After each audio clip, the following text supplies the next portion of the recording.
Well, guess what? It's Scott that has the crush on you. You lied to me. Sometimes the camera captures exactly what was supposed to happen, and sometimes it captures the moment when everything that could go wrong does go wrong, in front of thousands or millions, or in one case, a live studio audience that didn't realize they were witnessing a countdown. What you're about to see are the moments when live television stopped being entertainment and became evidence. Some of them are absurd, some of them are tragic, and some of them are both at the same time, which might be the most disturbing part of all. Let's begin. On the morning of November 12, 1970, a crowd of roughly 75 people stood on the sand dunes near Florence, Oregon, watching engineers from the Oregon State Highway Division prepare to detonate half a ton of dynamite buried next to an 8-ton whale that had stopped participating in existence several days prior. The plan? Blow up one big problem into thousands of small problems. Let the seagulls handle cleanup. What none of them knew, however, was that they were about to witness what would become the single most beloved disaster in Pacific Northwest history. The situation began a few days earlier when a 45-foot Pacific gray whale washed ashore on the beach and immediately became everyone's problem.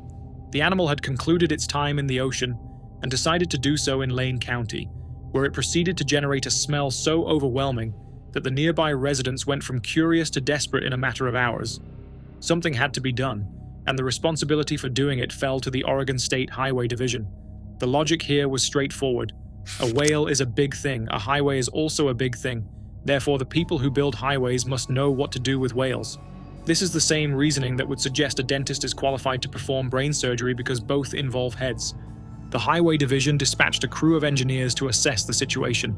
After carefully considering various approaches, including burial, which wouldn't work because the ocean might uncover it, and cutting it into pieces, which wouldn't work because nobody wanted to cut it into pieces, they arrived at what they believed was the only logical solution. They would use dynamite. Not because dynamite was the best tool for the job, but because they had access to dynamite, and when human males have access to things that go boom, those things will be used to make other things go boom. This is less of a decision and more of a law of nature. The specifics of their plan were as follows. They would bury roughly 20 cases of dynamite next to the whale and detonate it. The explosion would transform the whale into thousands of bite-sized pieces. Seagulls and other scavengers would then consume these pieces over the following days. Mission accomplished. The whale would be gone, the beach would be clean, and the Oregon State Highway Division would have successfully solved a problem using the two tools at their disposal, engineering degrees and explosives. The tricky part was determining exactly how much dynamite to use.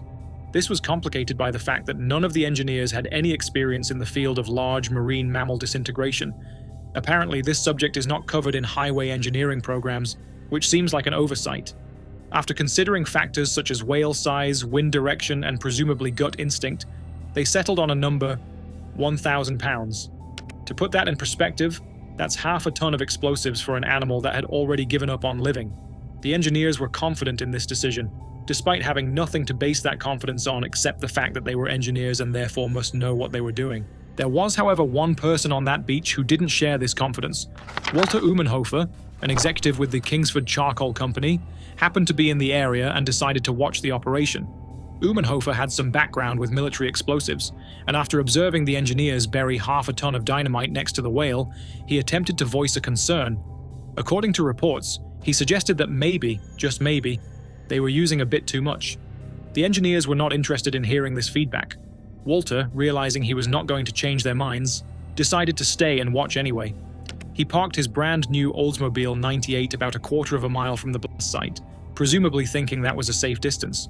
We'll return to Walter and his Oldsmobile later.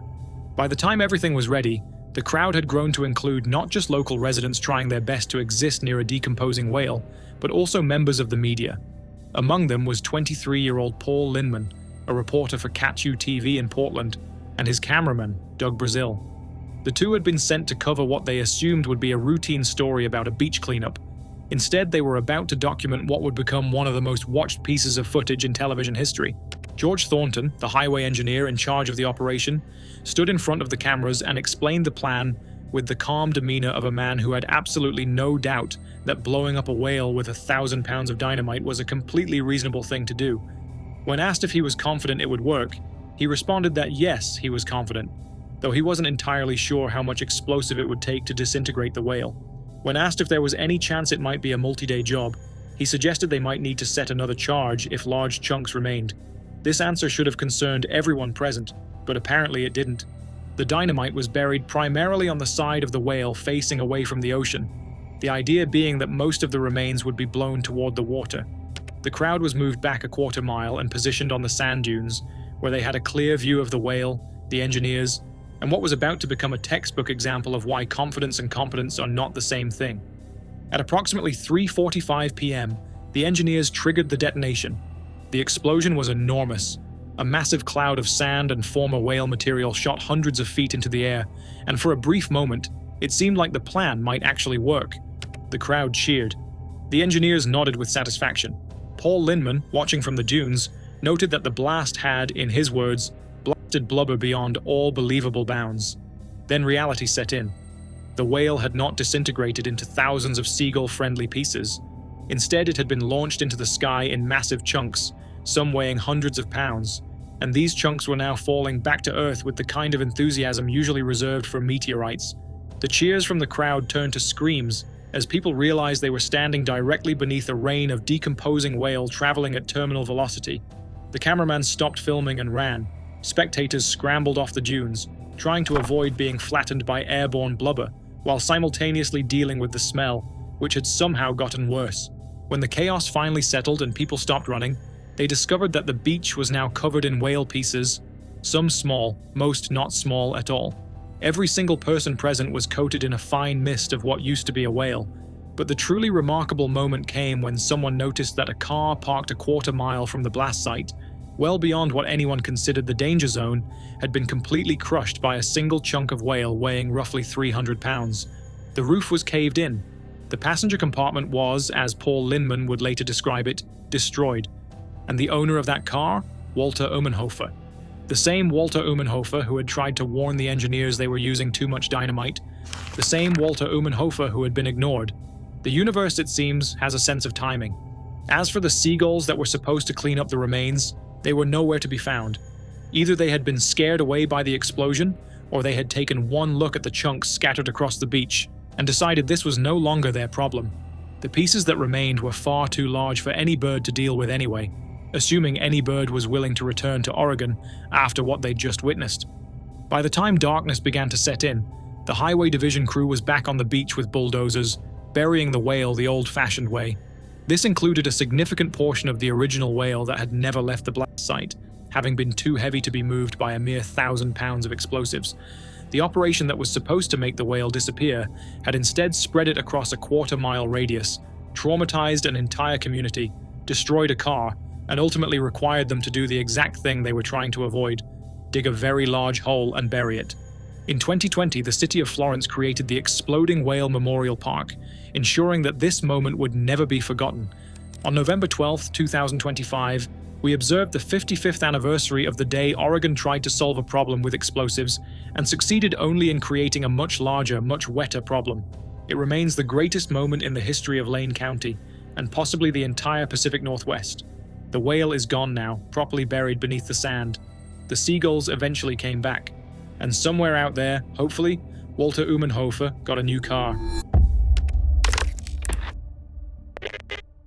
On the evening of October 31st, 1990, a crowd of roughly 150 people gathered at Blackbeard's Family Fun Center in Fresno, California, to watch a magician named Joseph Burris attempt to escape from a coffin buried under 7 feet of dirt and wet cement. Among the spectators were Burris's 2 sons, ages 13 and 10, his ex-wife, and an 8-year-old girl named Pam Skelsey, who had recently told her mother, "He's going to die, Mom. He's going to die." At approximately 9:45 p.m., after the cement truck finished pouring its load into the grave, the crowd heard the sound of plastic shattering underground.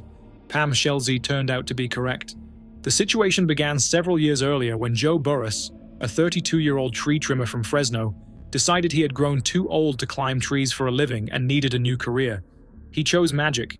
Not card tricks at birthday parties or pulling rabbits from hats at corporate events, but the kind of high-profile escape stunts that would make him famous.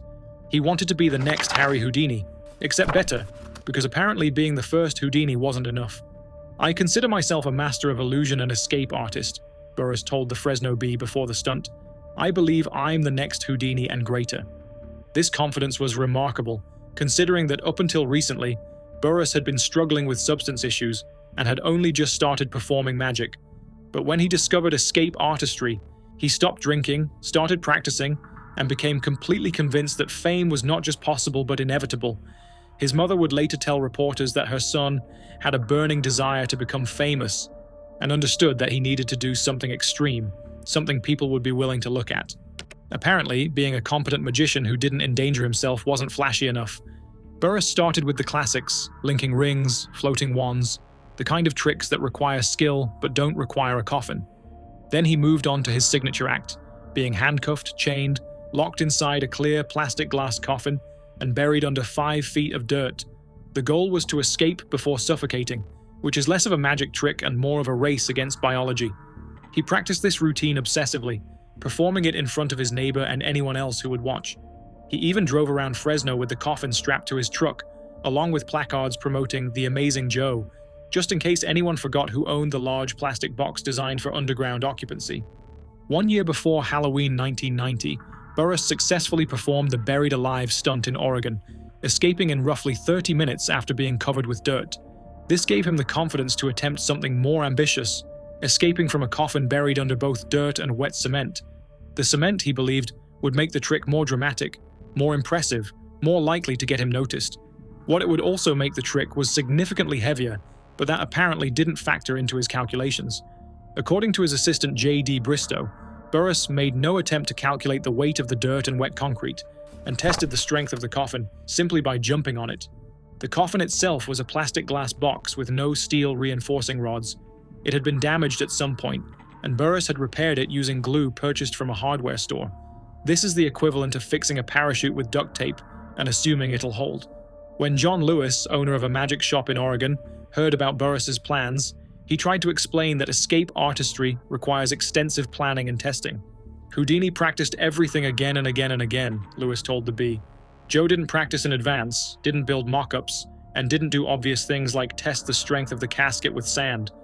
But Burrus wasn't interested in hearing this, much like the Oregon highway engineers weren't interested in hearing about dynamite quantities from a charcoal executive. Burrus did conduct one trial run at a Fresno pumpkin patch, placing his coffin on a wooden platform and attempting to escape before imaginary cement covered him. He told bystanders he would need to get out in 1 minute. It took him 5. When a local woman named Paula Skelzy expressed concern about the stunt, Burrus assured her there was a trick to everything, and that Houdini had tried it with dirt, and he could be just as good or better. Her daughter Pam, who was 8 years old at the time, had a different assessment. "He's going to die, Mom," she said. "He's going to die." The performance was scheduled for Halloween night at Blackbeard's Family Fun Center, a Fresno amusement park. Burrus planned the event as a fundraiser for the 3rd floor, a local substance recovery facility. He told the executive director that the coffin represented addiction, and emerging from it represented recovery. But he had another reason for attempting the stunt, one that his assistant Bristow described simply, "This event was to be his springboard to fame." On October 31st, 1990, Burrus arrived at the venue in a white limousine, dressed in a white tuxedo and white patent leather shoes. He performed some warm-up tricks for the crowd, which included his 2 sons and his ex-wife, all of whom had come to watch him attempt something that an 8-year-old had correctly identified as a terrible idea. At about 9:30 p.m., Burrus was handcuffed, chained, and locked inside his plastic glass coffin. A camera projected the scene onto a large video screen so everyone could watch in real time as he was lowered into a 7-foot deep grave. The assistants began shoveling dirt into the hole. Then Burrus knocked on the coffin and asked them to stop. They uncovered the edges, unlocked the coffin, and opened it enough for him to speak. The chain around his neck was too tight. He removed it, asked his assistants to lock him back in, and gave them 2 thumbs up. The burial resumed. The assistants shoveled roughly 3 feet of dirt into the grave, and then the cement truck pulled up and poured in another 3 feet of wet concrete. As soon as the truck pulled away, the entire grave dropped about 2 feet. The crowd heard the sound of plastic shattering. The coffin, which had been held together with hardware store glue and tested by jumping on it, had collapsed under the weight of 7 tons of dirt and cement. The assistants immediately began digging, pulling Burrus out of the hole as quickly as they could. Paramedics attempted to revive him. He was pronounced gone at the scene. According to Fresno County Coroner David Haddon, Burris experienced asphyxiation caused by compression of his chest. There was no bruising on his body and no dirt in his lungs, but pathologists found concrete under his fingernails, indicating that he had been clawing his way upward when the coffin collapsed. His son Joe would later tell a TV station that his father was on his way up when everything came crashing down on him. He actually made it out. He just didn't have a chance to get out of the grave because he suffocated. Burris had successfully escaped the chains, the handcuffs, and the coffin itself. The trick worked. What didn't work was the part where 7 tons of material fell on top of him while he was still underground trying to finish his climb out. The coroner found traces of marijuana in Burris's system, but determined the amount was too small to have affected his judgment or physical abilities, which raises the question of what his judgment would have looked like if it had been impaired. His mother told reporters that this was not a failure on the part of Joseph, it was an equipment failure. Technically, she was correct. The equipment did fail. Of course, the equipment failed because nobody had tested whether a plastic glass box, repaired with hardware store glue, could support 7 tons of wet cement, but that's a detail. Over the years, Joe Burris's final performance has been featured on Investigation Discovery's True Nightmares and Netflix's Death by Magic, ensuring that he achieved exactly what he wanted, people paying attention to him. John Lewis, the magic shop owner who tried to warn him, told the Bee, Joe wanted to be in the limelight, and he wanted to be in it all the time. I think Joe thought he was indestructible. He never talked negatively about his plans, and never talked about dying.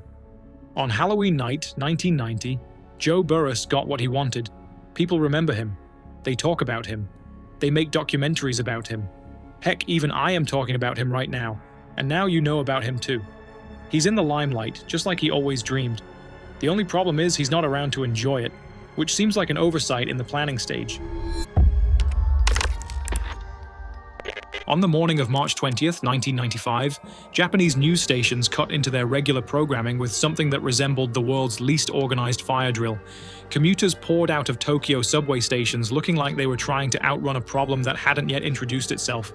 Some were disoriented, others struggled to stay upright, and everyone seemed focused on locating a place where the air didn't feel like betrayal. Emergency responders appeared in protective suits designed for moments when someone in authority says the phrase "protocol breach" too slowly. Anchors tried to sound calm while speculating about every scenario that didn't involve government-level culpability.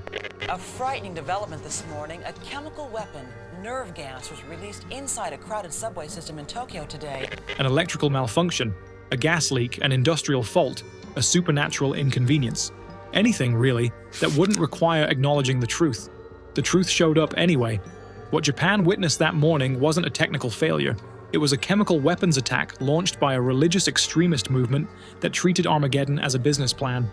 By the end of the day, 14 people didn't return home. Over 1,000 needed treatment. Millions of viewers watched something that shouldn't exist outside military briefings being explained by television presenters who were clearly reading lines none of them had trained for. The most unsettling part wasn't the casualty count. It was the realization that authorities had been warned for years and responded as if the threat might resolve itself out of sheer exhaustion. The origins of this catastrophe trace back to 1987, when Chizuo Matsumoto, who later renamed himself Shoko Asahara because cult leaders rarely stick with their government IDs, decided that failure in every ordinary aspect of life qualified him to lead a religion. His resume included academic disappointment, an underwhelming acupuncture career, and a side hustle selling fake miracle cures. Instead of reconsidering his choices like a normal person, he invented a theology. He declared himself enlightened in the most literal way imaginable, positioning his identity somewhere between Buddha with a firmware upgrade and Christ running a beta release, as if divinity now came in numbered versions nobody requested. He combined Hindu prophecy, Buddhist cosmology, Christian eschatology, and fragments of conspiracy literature into a single narrative that worked the same way carnival mirrors do, distorted, ridiculous, and somehow convincing to the bored and impressionable.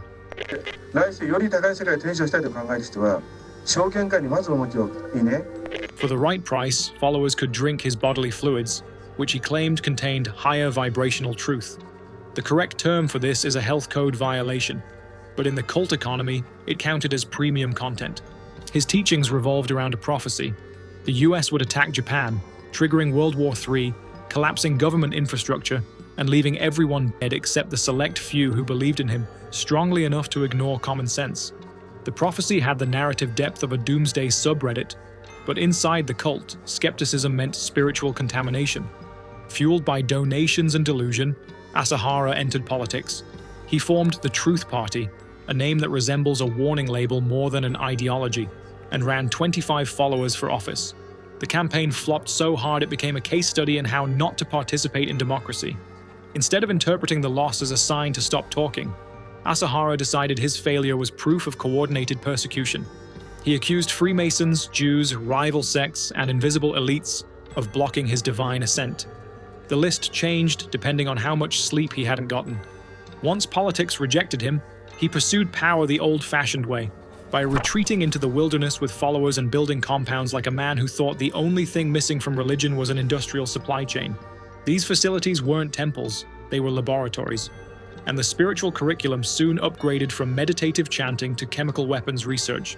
Between 1988 and 1995, Aum Shinrikyo collected items no peaceful religion should possess: industrial-grade chemical precursors, controlled biological specimens, a Russian Mil-Me-17 military helicopter, manuals for weapons manufacturing, and enough steel drums to imply that someone in the group had stopped pretending this was metaphorical. Former members contacted police. They described sarin production, threats, disappearances, and a leader who had replaced enlightenment with logistics. Investigators acknowledged the claims and then stored them somewhere safe, possibly next to all the other ignored warnings. In 1994, the group tested sarin in Matsumoto, leaving 7 residents dead and hundreds affected.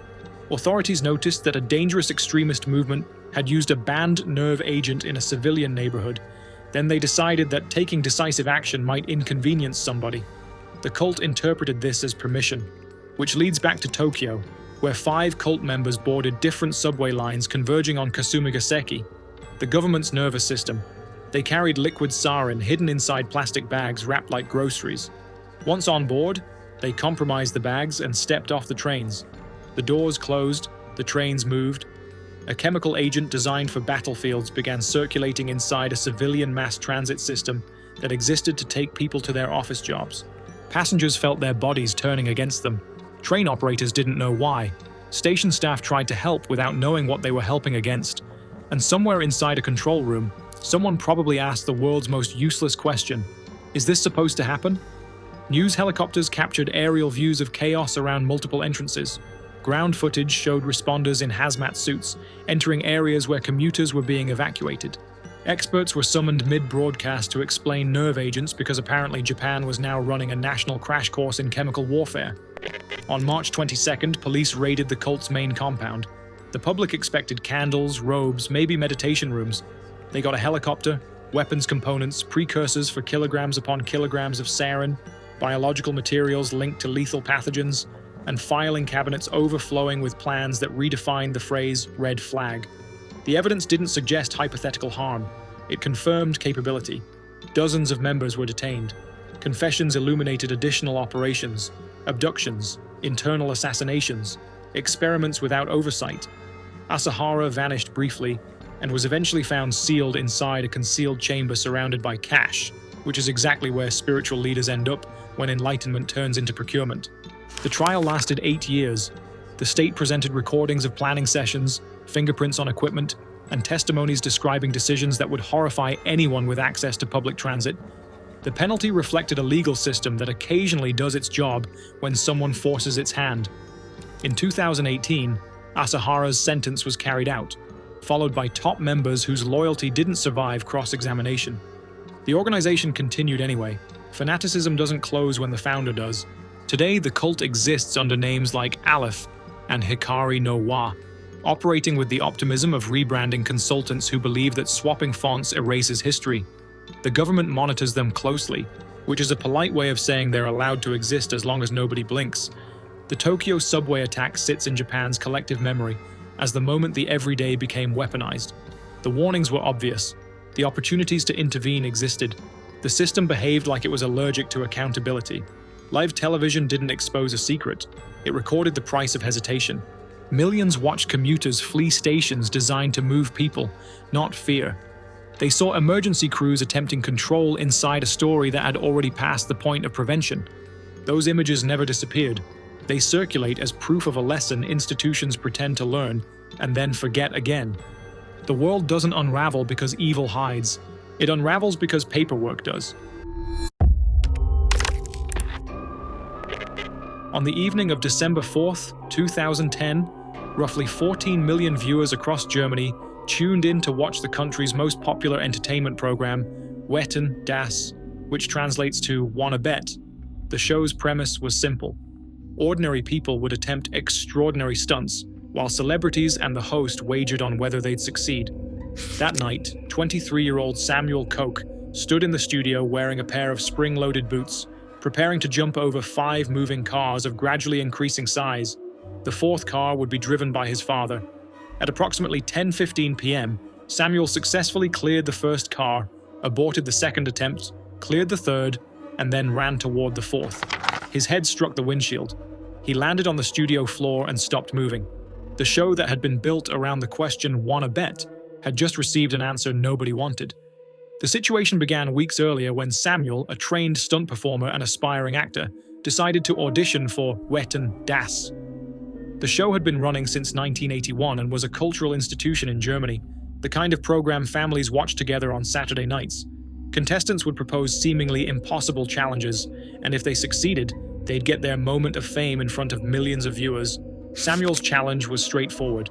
He would strap on spring-loaded boots designed to amplify his jumping ability, then leap over 5 cars as they drove toward him at roughly 30 kilometers per hour.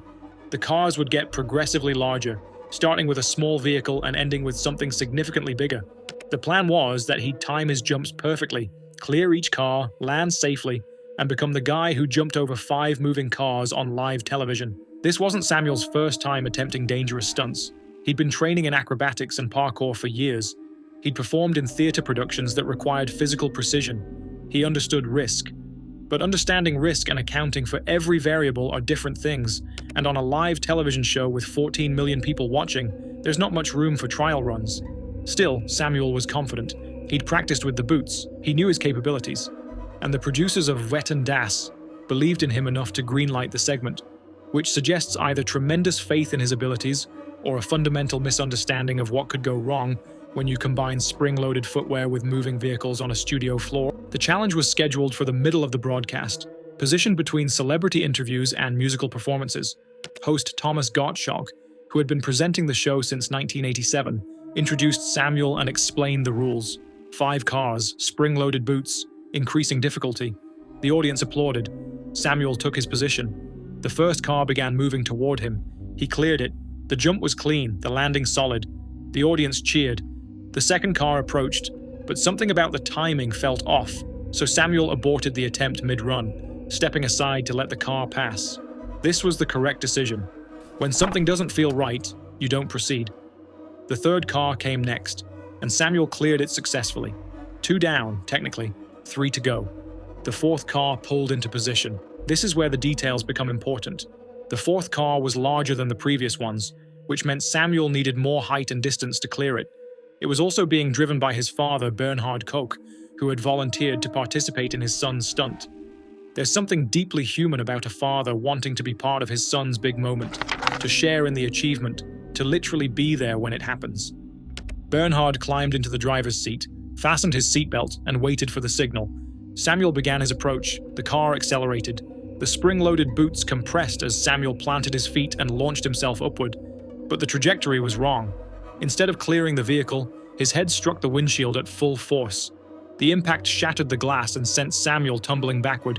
He hit the studio floor hard, his body landing in a way that made it immediately clear to everyone watching that something had gone catastrophically wrong. He didn't get up. He didn't move. The cameras cut away. Thomas Gottschalk rushed to the scene, along with medical personnel who had been standing by, as they always were for stunts like this. The audience, which had been cheering seconds earlier, went silent. Producers scrambled to figure out what to do. The show was live. Millions of people had just witnessed a 23-year-old man collide with a windshield driven by his own father. There was no protocol for this, because in the show's 29-year history, nothing like this had ever happened. Emergency medical teams stabilized Samuel on the studio floor before transporting him to a nearby hospital. The diagnosis came quickly: 2 fractured cervical vertebrae and severe damage to his spinal cord.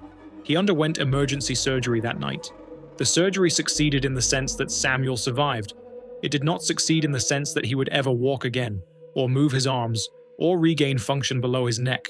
At 23 years old, Samuel Koch had become quadriplegic in front of 14 million people because of a stunt that he'd volunteered for, practiced for, and believed he could complete. Approximately 20 minutes after the incident, the producers made the decision to suspend the broadcast. The screen went dark. This had never happened before in the show's history.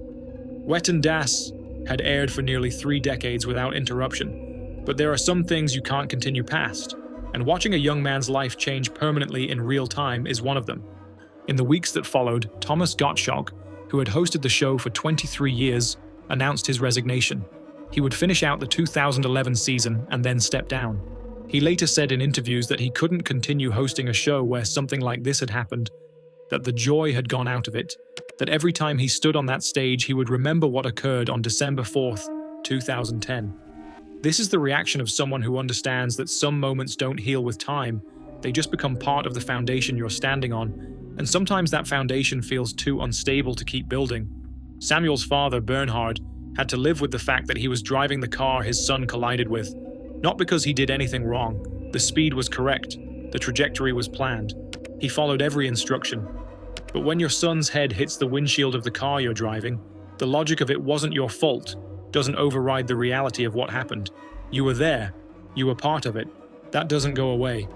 As for Samuel, he spent months in rehabilitation, learning to navigate a world that no longer matched the body he'd spent 23 years training to perfection. He couldn't move his limbs. He couldn't perform. He couldn't do any of the physical activities that had defined his identity. But he could still speak, still think, still exist in ways that didn't require a functional spine. In 2014, he appeared in the German soap opera Storm of Love and the film Head Full of Honey. In 2021, he competed on The Masked Singer Germany, performing despite being paralyzed from the neck down. These aren't feel-good redemption arcs. These are the actions of someone who decided that continuing to exist, even in a body that no longer cooperates, was preferable to giving up. The challenge that Samuel attempted wasn't inherently absurd.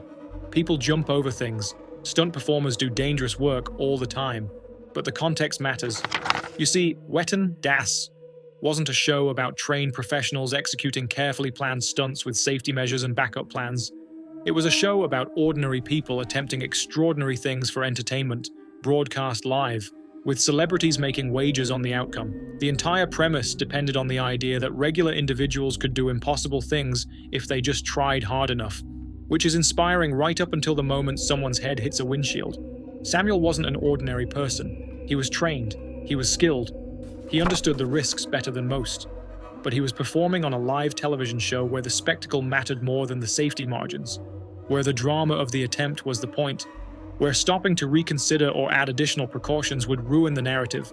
The show needed him to succeed or fail in real time, in front of millions, with no second takes. And when he failed, the failure was complete. There's a reason professional stunt work happens on closed sets with medical teams, safety coordinators, and the ability to stop and restart if something feels wrong. Live television removes all of that. You get one attempt. If it goes badly, everyone watches. And then you live with the result forever, because the cameras were rolling and the footage exists and 14 million people saw it happen. Samuel didn't fail because he lacked skill or preparation. He failed because the margin for error was microscopic, and the consequences for missing that margin were permanent. The real lesson isn't about spring-loaded boots or moving cars. The lesson is that we've built an entertainment industry that asks people to risk everything for a moment of visibility, that frames danger as spectacle, that turns human vulnerability into content. And when something goes wrong, we act shocked, as if we didn't know this could happen, as if we weren't complicit in creating the conditions that made it inevitable. Samuel chose to be there, but we chose to watch, and the show chose to air it, and none of us can undo what happened on that studio floor. Samuel is still here, still working, still performing, still participating in a world that looks very different than the one he expected to inhabit at 23. The boots are gone, the stunts are over, but the existence continues, because sometimes that's all you can do when the alternative is giving up entirely. And giving up, apparently, wasn't part of his plan. On the afternoon of March 6, 1995, 24-year-old Jonathan Schmitz walked onto the set of The Jenny Jones Show, believing he was about to meet a woman who had a crush on him. The producers had been vague about the details, which is standard practice for shows built around surprises, but they'd given him enough hints to assume the admirer was female. He was wrong. When he sat down in front of the studio audience and host Jenny Jones asked the secret admirer to come out, 32-year-old Scott Amador walked onto the stage, smiled, and proceeded to describe in detail his sexual fantasies about Schmitz, while the audience applauded and the cameras kept rolling. 3 days later, on March 9th, Schmitz purchased a 12-gauge shotgun, drove to Amador's mobile home in Lake Orion, Michigan, and shot him. Schmitz then called 911, confessed, and waited to be arrested.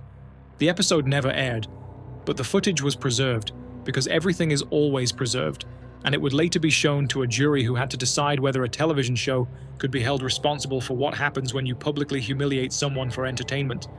The situation began weeks earlier when Scott Amador, a bartender at Club Flamingo in Pontiac, Michigan, decided to contact the Jenny Jones show about appearing on an upcoming episode. The theme was revealing same-sex secret crush, which is exactly what it sounds like. People would be brought on stage to reveal romantic feelings for friends who had no idea this was coming. Amador had a crush on Jonathan Schmitz, an acquaintance who lived nearby. They weren't close friends. They knew each other casually, the way people in the same area sometimes do, but Schmitz had no idea Amador was interested in him romantically. Amador thought this would be a fun way to express his feelings. The producers of the Jenny Jones show thought this would be a fun way to get ratings. According to Amador's neighbor, he was a talk show junkie, the kind of person who watched these programs religiously and probably thought appearing on one would be exciting. He dropped out of high school at 17 to join the Air Force, served for 4 years, then returned to Michigan where he worked in the service industry and struggled with substance issues and relationships. He'd been through rehabilitation twice. He had a history of domestic incidents, but he also had a personality that drew him towards spectacle, toward public displays, toward the kind of visibility that tabloid television offered. So when the opportunity came to reveal his crush on national television, he took it. The producers contacted Schmitz and told him he had a secret admirer who wanted to meet him on the show. Schmitz later claimed they strongly implied the admirer was a woman, using language that suggested femininity without explicitly stating it. The producers denied this, insisting they told him the admirer could be male or female, which is technically honest but functionally misleading, when you know most people will assume heterosexuality by default. Schmitz agreed to appear, partly out of curiosity, partly because the producers were skilled at making this sound like a fun surprise rather than a potential ambush. On March 6, 1995, Schmitz arrived at the studio and sat down on stage. Jenny Jones explained the premise. Someone in the audience had a crush on him and was about to reveal themselves. Then Scott Amador walked out. Schmitz's face registered confusion, then recognition, then something between discomfort and panic, as he realized what was happening. But the show had already started. The cameras were rolling. The audience was watching. There was no way to stop it. Amador sat down and began describing his feelings.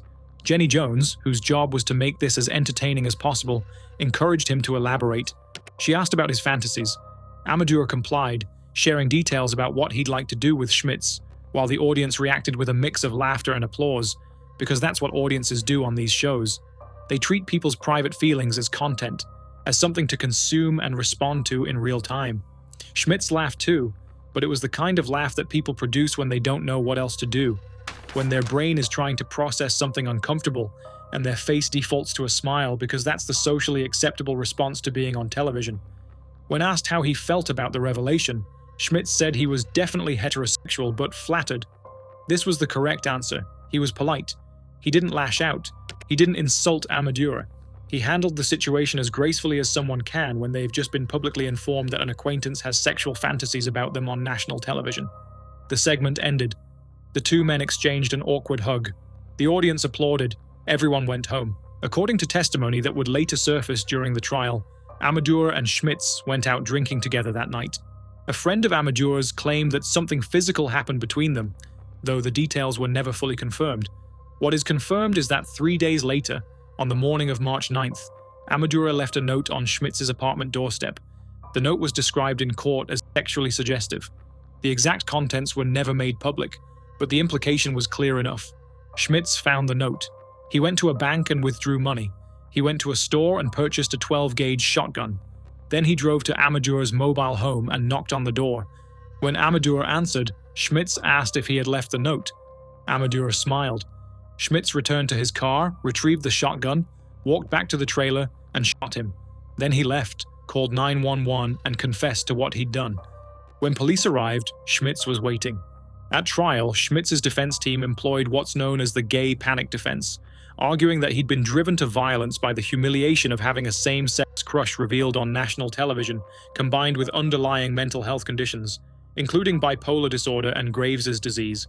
The argument was that Schmitz hadn't planned to commit harm. He'd simply been pushed beyond his psychological limits by embarrassment and mental illness. The prosecution argued that purchasing a shotgun and driving to someone's home suggests premeditation, not panic. The jury found him guilty of second-degree murder in 1996, and he was sentenced to 25 to 50 years in prison. The conviction was later overturned on appeal due to procedural issues, but upon retrial, he was found guilty of the same charge again. He served 22 years before being granted parole in 2017. But the criminal trial was only half the story. In 1995, Amador's family filed a wrongful death lawsuit against The Jenny Jones Show, Telepictures, and Warner Brothers, represented by attorney Jeffrey Feger. Their argument was straightforward. The producers had deliberately created a situation designed to humiliate Schmitz for entertainment purposes, and they should have known this could result in violence. The show had taken two men, one of whom had mental health issues, placed them in a scenario engineered for maximum awkwardness, broadcast it to a national audience, and then sent them home without any follow-up or consideration for what might happen next. In May 1999, the jury agreed. They awarded the Amador family $29.3 million. Time Warner's defense attorney immediately claimed this would have a chilling effect on the industry, as if the ability to publicly humiliate people without consequence was a constitutional right that needed protection. But the judgment didn't last. The Michigan Court of Appeals overturned it in a 2-1 decision, ruling that the producers could not have reasonably foreseen that Schmitz would purchase a weapon and use it. The court deemed Schmitz's actions unforeseeable, which is legally accurate and practically absurd. When you build a business model around surprising people with uncomfortable revelations on live television, you might not be able to predict exactly what will happen, but you can certainly predict that something might. The episode never aired. The footage sat in an archive somewhere, too toxic to broadcast but too valuable to destroy, because even when people are gone, the content remains. Over the years, the incident has been featured on Netflix's Trial by Media, HLN's How It Really Happened, and Vice TV's Dark Side of the 90s, ensuring that what happened to Scott Amador and Jonathan Schmitz continues to be consumed as entertainment, which is exactly what started this in the first place. On March 9, 1995, Scott Amador opened his door, smiled at Jonathan Schmitz, and ended his life. He was 32 years old. He'd survived the Air Force, substance issues, difficult relationships, and a lifetime of trying to find his place in a world that didn't always make room for him.